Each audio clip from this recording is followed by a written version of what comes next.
ఒక బౌల్లో తీసుకుందాం. ఇప్పుడు ఇదే ప్యాన్ లో కొంచెం ఆయిల్ పోస్తున్నానండి. ఆయిల్ పోసుకోండి,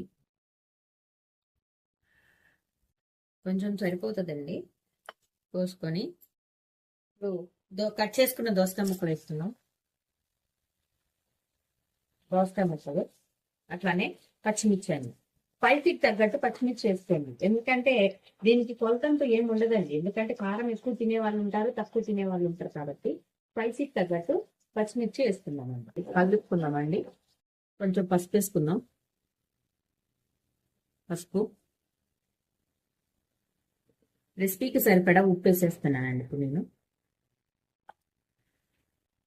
కొంచెం వేసుకోండి, కావాలంటే మళ్ళీ చూసి వేసుకోవచ్చండి.